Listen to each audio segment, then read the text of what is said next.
Voici la tablette Aquaris M10 du constructeur BQ. C'est une tablette de milieu de gamme, c'est-à-dire que son prix se situe entre 250 et 300 €. Pour être précis, il existe deux versions de la tablette, une version HD et une version Full HD. Et comme il n'y a qu'une différence de 30 € entre les deux versions, il est vraiment conseillé de prendre la version Full HD.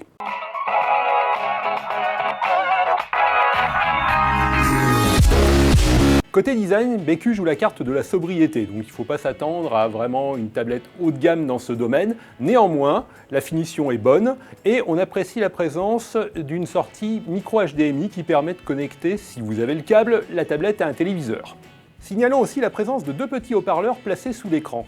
En général, le son d'une tablette n'est pas terrible, et là il se trouve qu'avec la tablette BQ, le son est plutôt satisfaisant, il y a un peu de basse et il y a un logiciel Dolby qui permet d'améliorer la qualité sonore. Autre facteur important dans une tablette, évidemment, l'écran. Là aussi, c'est plutôt une bonne surprise, avec un écran Full HD qui offre suffisamment de luminosité et de contraste, ainsi que de très bons angles de vision.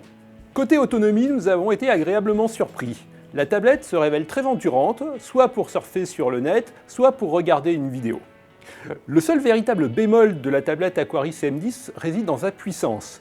Le processeur suffit pour la plupart des applications, que ce soit pour faire de la bureautique ou pour regarder des photos ou des vidéos, mais si vous voulez jouer en 3D, il faudra passer votre chemin car la tablette n'est vraiment pas adaptée à ce type d'utilisation. Néanmoins, la tablette est dotée de 2 Go de mémoire vive, ce qui est très correct pour charger plusieurs applications, et côté stockage, il y a 11 Go de disponible pour l'utilisateur, là aussi c'est une valeur satisfaisante. Enfin, l'Aquaris M10 est doté d'un capteur photo de 8 mégapixels à l'arrière et ce capteur délivre des clichés plutôt satisfaisants en extérieur.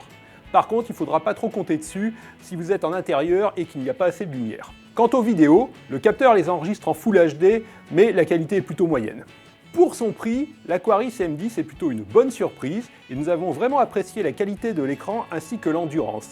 Comme je l'ai dit, le seul point faible est vraiment la puissance du processeur pour jouer, mais si vous n'êtes pas un joueur hardcore, il n'y aura pas de problème.